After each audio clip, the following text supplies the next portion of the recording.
Survivor Series pay-per-view, so I'd like to, get another shot at him. Just being there with guys that can feed off of the Hurricane character, and we can go out there and entertain the people. It really don't matter. I can have a good match with a broomstick, and there have been times that I have, but so. I was wondering, it's interesting, you because now there's a lot of nerdy guys in the WWE, a lot of comic book guys, and you seem like the first. Did you get any kind of hazing for that from the boys, Not hazing, but it's real funny that now that, especially with the popularity of the superhero movies, that it's cool to be a comic fan. And you got all these come out of the closet wrestlers, and Punk and Chris Daniels and TNA and all these other guys that I know were comic fans, but I'm like, where were you guys when I was doing it by myself? Back in 2001, it wasn't quite as cool to be the comic book guy on TV. And I said, to hell with it, I'll do it, because I love them. I loved them since I was a kid, and I just wasn't afraid. But now it's cool to like superheroes, so of course everybody does. It's a bandwagon thing. The irony is the only superhero that's not cool anymore is the Green Lantern because of his movie. That is. That tattoo is like bravery now. That's awesome. You are very correct. Stay in the back. There's a hurricane coming through. Another one? Yeah. Oh, yeah. Well, we're in Miami, so hurricanes come through every so often. But my question is, what are you doing nowadays, and where are you wrestling? Which organizations are you wrestling currently? I still have a contract with Lucha Libre USA. I think that ends in January, and then I can talk to other people about coming back to TV. But legally, we can't have any discussions until that contract's over. I wrestle in Japan for Antonio Inoki. I still travel the world when I'm not hurt, when I'm out not killing myself on a motorcycle or something like that. But other than that, I don't like to travel as much as I used to. I got a little boy at home, and this is the longest I've been away from him since he's been born. And I'm ready to get back home and see him, to be honest with you.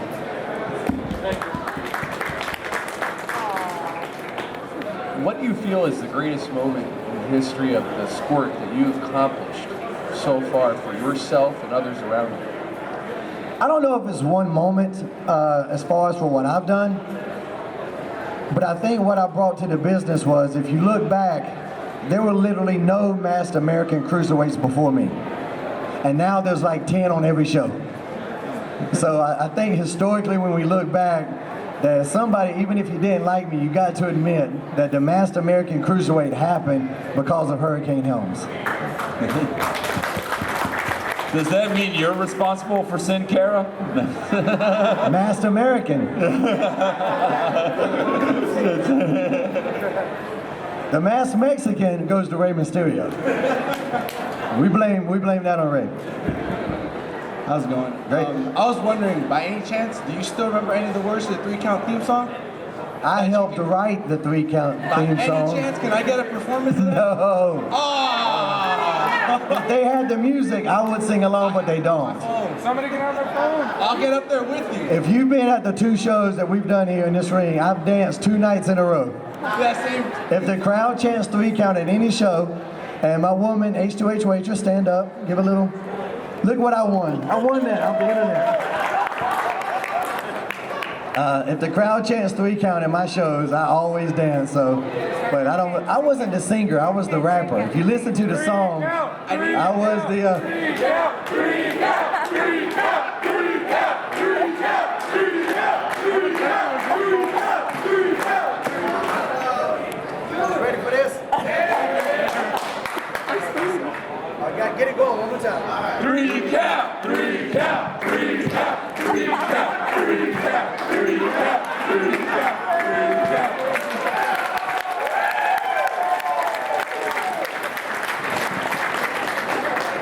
And for the record, 3 Count was in the year 2000.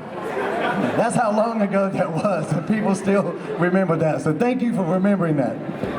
What was that like? Because I know you were great buddies with Shannon Moore. What was that like? You get into WCW and you're given this gimmick. Was it this awesome feeling like I'm with my friend now? Did you know really anything about boy bands, or you're like whatever they tell us, No, I grew up on hip hop. You guys can probably hear the way I talk. It's not exactly the most white or countryest accent of all time.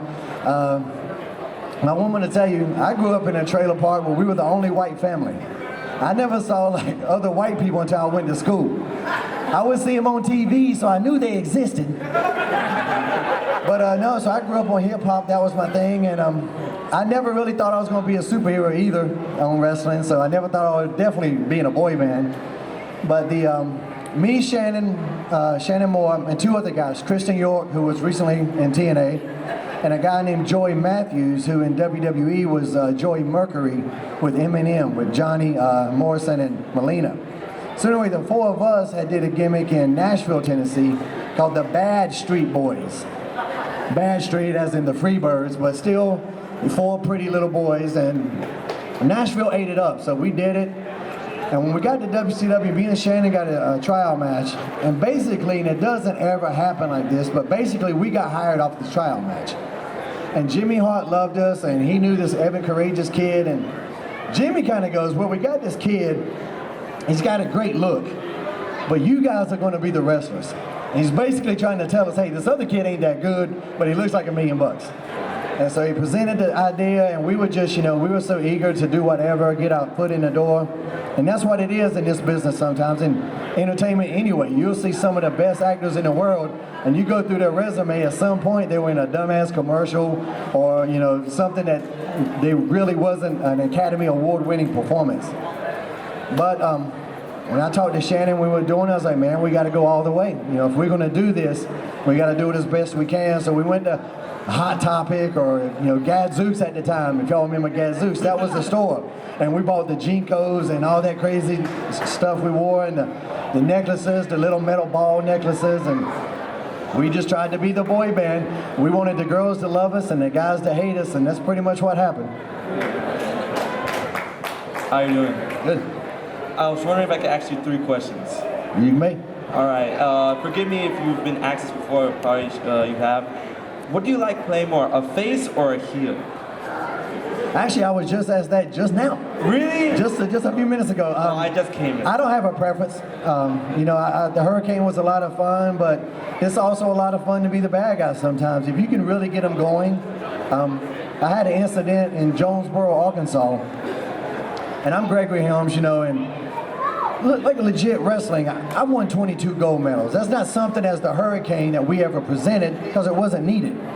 But as a legit, high school and 3 years of Greco-Roman and freestyle, I got 22 gold medals. So I know what to do if things go wrong, Anyway, I got this lady, she's all riled up. She's up there yelling and her husband's yelling, and I get up on the second rope and I don't know what I said. Something, I'm a bad guy, sit your ass down or something like that. The next thing I know, old boy jumps over the guardrail down to the floor and he's walking toward me. Now, when you guys go to these live events, the security in between the ring and the barrier, that's WWE security. On the other side of the barrier is arena security. This guy thought it was part of the show, or so he said later when the cops showed up. Because he sees this guy walk into the ring, security just stepped out of the way. And the guy jumped over the rail. And now he's right in front of the ring. He jumped over the barrier. Now he's right in front of the ring. And I was on the second rope, and I stepped down, and I took my belt off and threw it. And I just kind of leaned down, and I was like, dude, if you come in this ring, I'm going to kick your ass. And to his defense, he told the cops later, he goes, well, man, once I jumped the barricade, I had no choice. So I had to give him credit for that. But he did slide in head first. I'm not giving anybody any ideas. But if you're going to slide into a ring on a professional wrestler, don't do it leading with your face. And then he proceeded to get his ass kicked in front of like 12,000 of his family and friends. The cops wanted me to press charges, and I'm like, for what? And the guy started talking about too how he had taken some jiu-jitsu classes or something, and I was like, please get your money back, because it did not work. Never lead with your face is the point of that. You guy was coming to him. Now, I want to know, since you're such a great Cruiserweight champion, what was your reaction to WWE putting the Cruiserweight champion on the top of the block? Well, the average weight is kind of coming down anyway because the athleticism is such a higher demand now. that some of those big guys just can't do what the little guys do, and that's not a knock against the big guys, that's just physics. You know, Kali is never going to do a moonsault as much as you may or may not want it. You know, it just ain't going to happen. I think a big defining moment in that decision was when I wrestled Rey Mysterio. It was on SmackDown. He's the world heavyweight champion, and I'm the world cruiserweight champion. He's about 5'6", I'm 6 foot. I outweighed him by at least 45 pounds. And there he is, and I got my little gold belt, and he's got the big, gigantic gold belt, and we both just were staring at each other going, this is weird.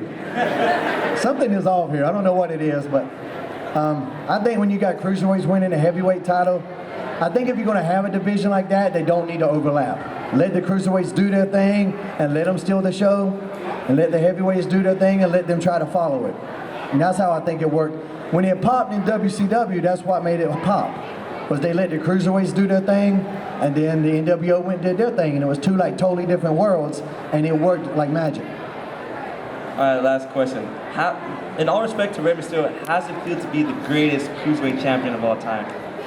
I loved it, you know, I mean, you got to have something to brag about, so that's a pretty good one, but Ray's outstanding, you know, Ray's right up there with me, so, and he was a heavyweight champion, so we got to always take it out to Ray. He's a great guy, too. I think a real dream match would be you and El Generico. Is that something you would love to do? Without a doubt, I tried to get El Generico hired when I was in WWE. When I was the Cruiserweight champion, I had ran through the whole roster, and I was like, you know, I mean, you can't wrestle the same guy but so many times before the fans kind of, even if the matches are great, sometimes the fans just want to see something different, and I was like, well, let's try to bring in other guys. And I suggested Austin Aries, and they said no. I suggested Generico, and they said no, and lo and behold, he's there now. I definitely think Generico is, or Sami Zayn, whatever he's called now, which I think he's going to be a huge star once they unleash him. Do you think they should have just kept him as El Generico and let him be successful the way he is? Or, I mean, are you afraid of what creative is going to do to this guy we all love? I think that's always a fear when creative is involved. No, I think once you take that mask off, you know, you kind of become even more focused because now you got nothing to hide behind. Sometimes you can hide behind that mask, and if you fail, it's okay because it's not really you out there. But once you take that mask off, you expose yourself to the world, and you better be good at that point. I think he's going to be fine. He looks like me and Seth Rogen if we had a kid. That's exactly, somebody made that on the internet. They took my picture as Gregory Helms plus Seth Rogen, and it looks exactly like El Generico. I don't know if that's a compliment or not, but... Any thoughts and or memories about working on the new ECW by WWE? Yeah, I enjoyed working Paul Burchill. I think Paul Burchill was a very talented cat, and we were having the best matches on that show at that particular time. And I'm not even sure if that's saying a lot, because I think Kozlov and Ezekiel Jackson were on the show at the time too. So it was good, but it just wasn't ECW. It was ECW in name, but not ECW that we all knew and loved. And two, we were filmed before SmackDown. So they wanted us to go out there and do good stuff, but not too good, because we got to go and film SmackDown later. So we were all really handcuffed, and that's something you don't know back, you know, unless you're there. When you're filming 3 hours of television, you don't want this crowd to be just exhausted by that third hour. You want them to be excited. And true, that should be up to the talent in that third hour to step it up. But at the same time, if you're on ECW Extreme in that first hour, it's just we were all handcuffed, and we would have all these ideas, and it was like, no, we can't do that, it's too early in the night. And we were like, well, film us after SmackDown then, we could do it. But it just wasn't in the cards at that time. And ECW was the JV of the shows.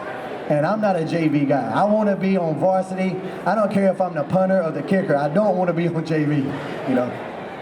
I think one of the best programs you had was when you were working with Hollywood Rock in 2003, which is my favorite version of The Rock. What was that like? And he gave you a lot. I mean, the sketches are hilarious. How fun was that to do? That was only going to be the one skit that we did in Toronto. There was no like future planning. There was no build-up planned.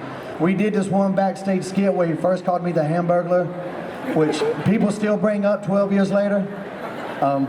which was a gold, by the way. That was a terrific line. And it just went off so well. Everything snowballed after that. You know, they loved our interaction together. And when there was a battle royal later that night, and unscripted, just improvisation, we finally locked up in that battle royal and started going at it. And the place just came unglued. Toronto's always been very kind to me for whatever reason. And it just snowballed after that. And then we did a couple, and you know, the one where I was notoriously hiding in his locker room, and Scorpion King got a tiny ding-a-ling. That line, you know, Rocky just loved it. And the next thing I know, you know, we're in the main event on Monday Night Raw, and I never thought that would happen with him, because he was going into WrestleMania to main event against Steve Austin. And it was just so odd. I was like, why is he wrestling me leading into this? You know, even I knew it was a strange scenario. But it worked out so well, and it's a testament to Rock wanting to help other guys. There's so many top guys that wouldn't have done that, but he just knew that, hey, there's this other guy that's really entertaining. We can do something. It wasn't going to hurt him. It actually made his character more, you know, advanced as well. It just worked for everybody. If more top guys did that, the business would be in a much better situation. If more top guys put me over is what I meant. How you doing? Good. I want to ask, since you're such a time wrestler, what are your thoughts? What are your thoughts on the removal of wrestling in the Olympics? Well, I think it's back now, right? I mean, the last I heard, he's asking about the removal of wrestling from the Olympics. I think that's pretty crazy. Wrestling was the first sport, the very first one. I mean, you can see monkeys wrestle. You're not going to see them playing basketball. No offense to any Miami Heat fans here. No, I mean, but you're not going to see monkeys playing football or running track or, you know, doing all kind of crazy stuff. But there's a base element to all animals that they're going to wrestle at some point. Whether it's kittens, little puppies, you know, you're going to wrestle. I think track and field actually started because the people that were getting beat up in wrestling started running away. So, but it was political. That's what it was. It was a political thing. I mean, if riding a horse is a sport, you can't tell me that wrestling isn't a sport, you know. And that's not a knock against riding horse, you know. And I love basically all sports, you know. And congratulations to the Miami Heat. We watched all 7 games, so good stuff. I love that, but if playing a ball is an Olympic sport, I think actually having balls should be the most impressive Olympic sport. I thought that you making fun of the Miami Heat was your heel turn in this Q&A. You know, sometimes you want to, but you can't knock talent. The boys did it. Y'all got a huge gift in Game 6. Whoever Ginobili was playing for, and I'm almost positive it wasn't the Spurs, but you guys should thank him, because he was y'all's 6th man.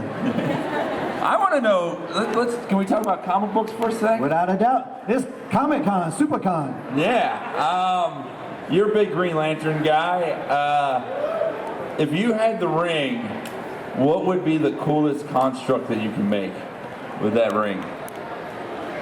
Well, I guess we better keep this PG. Well, well, that gets rid of the first 1,000 ideas. Stop smiling. Look at her. Yeah, nothing that Guardians would be upset about. Yeah. You know, this one I liked when Ron Mars was writing, and God, I'm always terrible with the artist. Maybe it was Darryl Banks? Darryl Banks. He would do the coolest construct. There's one time where he had a Green Lantern, he made an Ultimate Warrior bodysuit, and there's one where one of his little constructs is pile driving somebody. I would be trying to make all kind of crazy stuff. I can't think of one thing, but airplanes and stuff like that, you know, that was always cool. It just depends. When people ask me too, who's my favorite Green Lantern, I always say it depends on the writer. If you got Ron Mars or Jeff Johns writing a book, that's my favorite Green Lantern. Is your mask a specific homage to Kyle Rayner and Darryl Banks' design? Mix between Kyle and Batman, you know. When I first got there, keep in mind the hurricane was only supposed to be 4 weeks. When they presented the idea that I was going to be at the hurricane, it's like 4 weeks, a month and a half maybe. I was like, okay, sure. And here I am 12 years later, still the hurricane. But they present... The mask that they brought me the first week was a Lone Ranger mask that they got from some Halloween shop with the little teeny tiny white, whatever silly string was that would break in 10 seconds. The suit was just a black suit with a gold H on it that was slightly italicized for effect, I guess. And I had a little hurricane logo on my butt that looked too much like a bullseye for my comfort. And so I went to Vince that first night and I was like, Vince, I don't like this mask. And Vince says, you don't want to wear a mask? I'm like, no, I just don't want to wear this mask. I was like, this thing's a piece of garbage. It'll come off in 10 seconds. And he's sitting there going, And you got to know how to approach Vince. He's a very intimidating guy. I don't get intimidated by nothing. I'm intimidated by Vince McMahon, just something about him. And I would always keep my eye on him. If he's in a good mood, then I'll go talk to him. If he's in a bad mood, that shit can wait. So I went up to him and I was talking to him about the mask. And he goes, well, what about makeup? I said, you talking about the Road Warriors? He goes, I'm talking about the Ultimate Warrior. Because he always wanted to talk about guys he got over, you know. I was like, oh, yeah, I'll give it a shot. And so the first 2 months or so, I actually had makeup on. And the makeup artist at TV would do it. So on TV, it'd be all nice and neat with little swirls and designs. On the live events or house shows, when I had to do it myself, it looked like a child just smacked himself in the face with makeup. I was so bad at it. But I tried really hard. And I would spend like 45 minutes over there trying to do these cute designs. And half the time at this point, I'm wrestling Lance Storm. And to start the match, we would lock up, and the first thing he would do is put his hand on my face and smear my makeup all over my face. Just because he knew how hard I tried to make it look decent. So then we end up getting a mask made. And here's a little secret I'll tell you guys. That first mask was made out of hard leather, like what our boots are made of, but a lot thicker. And that hurricane walk I developed like this was all because I couldn't see down. For like the first 4 years of my career, every match I'm in, when I'm doing the springboards and I'm doing all that stuff, I couldn't see down from here at all. If you came up and tried to shake my hand, I would just stare at you because I couldn't even see it. So I was like vision impaired, and that's why that crazy hurricane walk developed, just to help me see, because I was half blind out there. So then when I came back, there's a special effects company in Atlanta, and they do this latex leather one. They went and submerged my head under some kind of silly putty for an hour, made a mold, and then I got this thing made. About $800 if you guys want to go buy one. Oh, I don't sell them, no, but if you want to get one made for yourself. All right, boys and girls, don't go anywhere. I got 3 panels for you, right back to back, back to back, back to back. We're going to have